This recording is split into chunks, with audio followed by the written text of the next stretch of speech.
ಇನ್ನು ಸೈಫ್ಗೆ ಇರಿದಿದ್ದ ಆರೋಪಿಯ ದೃಶ್ಯ ಈಗ ಸಿಸಿಟಿವಿಯಲ್ಲಿ ಸಿಕ್ಕಿದೆ ಅನ್ನುವಂಥದ್ರ ಬಗ್ಗೆ ಮಾಹಿತಿ ಲಭ್ಯವಾಗ್ತಾ ಇದೆ. ಚಾಕುವಿನಿಂದ ಇರಿದಿದ್ದಂತಹ ಆರೋಪಿಯ ಮುಖಚರ್ಯೆ ಕೂಡ ಸಿಸಿಟಿವಿಯಲ್ಲಿ ರೆಕಾರ್ಡ್ ಆಗಿದೆ.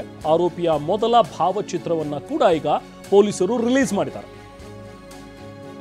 ಸೈಫ್ಗೆ ಇರಿದು ಪರಾರಿಯಾಗಿದ್ದಂತಹ ಆರೋಪಿ, ಆತನ ಬಗ್ಗೆ ಒಂದಷ್ಟು ಡೀಟೇಲ್ಸ್ ಸಿಕ್ಕಿದೆ ಅಂತ ಈಗ ಹೇಳಲಾಗ್ತಾ ಇದೆ. ಯಾಕಂದರೆ 2-2.5 ಗಂಟೆಗೆ ಏನು ಇನ್ಸಿಡೆಂಟ್ ಆಯಿತು ಅದರ ಹಿಂದೆ 2 ಗಂಟೆ, ಅದಾದ ನಂತರದ 2 ಗಂಟೆಯ ಫುಟೇಜನ್ನು ಜಾಲಾಡಿದ್ರು. ಆವಾಗ ಯಾವುದು ಕೂಡ ಲಭ್ಯವಾಗಿರಲಿಲ್ಲ. ಬಟ್ ಈಗ ಅದಕ್ಕಿಂತ ಹಿಂದೆ ಸ್ವಲ್ಪ ಚೆಕ್ ಮಾಡಿ ನೋಡಿದಾಗ ಸಿಸಿಟಿವಿಯಲ್ಲಿ ಈತ ಒಬ್ಬ ಎಸ್ಕೇಪ್ ಆಗ್ತಾ ಇರುವಂಥ ಒಂದು ದೃಶ್ಯ ಲಭ್ಯವಾಗಿದೆ. ನೋಡಿ, ಒಂದು ದೃಶ್ಯಗಳಲ್ಲಿ ನಾವು ನೋಡ್ತಾ ಇದ್ದೀವಿ, ಮೆಟ್ಲು ಇಳಿದು ಆತ ಎಸ್ಕೇಪ್ ಆಗ್ತಾ ಇರುವಂಥದ್ದು. ಇದೇ ವ್ಯಕ್ತಿ ಸೈಫ್ ಅಲಿ ಖಾನ್ ಮೇಲೆ ಹಲ್ಲೆ ನಡೆಸಿದ್ದಾನೆ ಅನ್ನುವಂಥದ್ರ ಬಗ್ಗೆ ಈಗ ಹೇಳಲಾಗ್ತಾ ಇದೆ.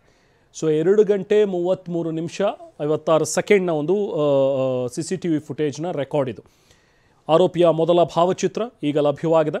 ಈತನ ಜಾಡು ಬೆನ್ನತ್ತಿರುವಂತಹ ಪೊಲೀಸರು ತಂಡಗಳನ್ನು ಮಾಡಿಕೊಂಡು ಕೆಲವೊಂದು ತಂಡ ಮುಂಬೈನಲ್ಲೇ ಹುಡುಕಾಟವನ್ನು ನಡೆಸ್ತಾ ಇದೆ. ಎಲ್ಲೆಲ್ಲಿ ಮುಂಬೈನಿಂದ ಎಕ್ಸಿಟ್ ಪಾಯಿಂಟ್ಗಳಿದೆಯೋ ಅದನ್ನೆಲ್ಲವೂ ಕೂಡ ಸೀಲ್ ಮಾಡಿ ಅಲ್ಲೆಲ್ಲವೂ ಕೂಡ ಈತನ ಮುಖಚರ್ಯೆಗಳನ್ನು, ಈತನ ಭಾವಚಿತ್ರಗಳನ್ನು ಕಳಿಸಿ ಅಲ್ಲಿ ಈಗ ಚೆಕ್ ಮಾಡಲಾಗ್ತಾ ಇದೆ. ಆದಷ್ಟು ಬೇಗ ಈತನನ್ನು ಹಿಡಿತೀವಿ, ಈತನ ಹೆಡೆಮುರಿ ಕಟ್ತೀವಿ ಅಂತ ಪೊಲೀಸರು ಕೂಡ ಈಗ ಮಾಹಿತಿಯನ್ನು ನೀಡಿದ್ದಾರೆ.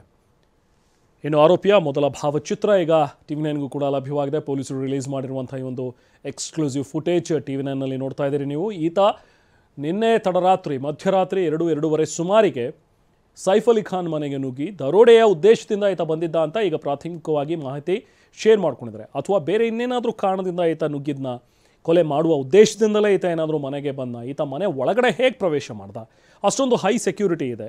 ಸೆಕ್ಯೂರಿಟಿಯ ಪರ್ಮಿಷನ್ ಇಲ್ಲದೆ ಯಾರೂ ಕೂಡ ಒಳಗಡೆ ಹೋಗೋದಕ್ಕೆ ಸಾಧ್ಯ ಇಲ್ಲ.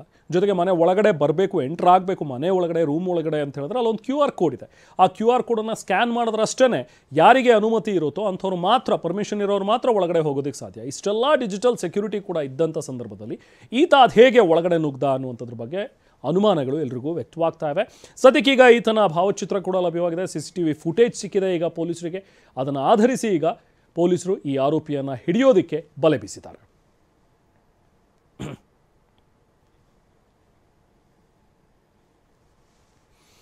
ಸೊ ಇನ್ನು ಕೆಲವೊಂದಷ್ಟು ಆ್ಯಂಗಲ್ನಲ್ಲೂ ಕೂಡ ಪೊಲೀಸರು ವಿಚಾರಣೆಯನ್ನು ನಡೆಸ್ತಾ ಇದ್ದಾರೆ. ಸುಮಾರು ಒಂದು 3-4 ಜನ ಏನು ಮನೆಯಲ್ಲಿ ಕೆಲಸ ಮಾಡುವಂಥವ್ರು ಇದ್ದರು.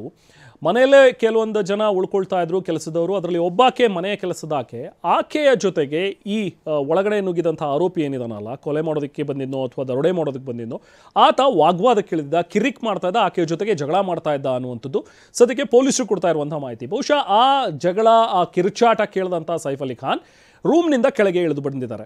ಆಗ ಮಹಿಳೆಯ ಮೇಲೆ ಈತ ಹಲ್ಲೆ ಮಾಡೋದಕ್ಕೆ ಮುಂದಾಗಿದ್ದ. ಆಗ ಮಧ್ಯಪ್ರವೇಶ ಮಾಡಿದಂಥ ಸೈಫ್ ಅಲಿ ಖಾನ್ ಆಕೆಯನ್ನು ಬಚಾವ್ ಮಾಡೋದಕ್ಕೆ ಹೋದ್ರು. ಆಗ ಈತ ತಿರುಗಿ ಸೈಫ್ ಅಲಿ ಖಾನ್ ಮೇಲೆ ಹಲ್ಲೆ ಮಾಡ್ದ ಅನ್ನುವಂಥದ್ದು ಕೂಡ ಒಂದು ವರ್ಷನ್.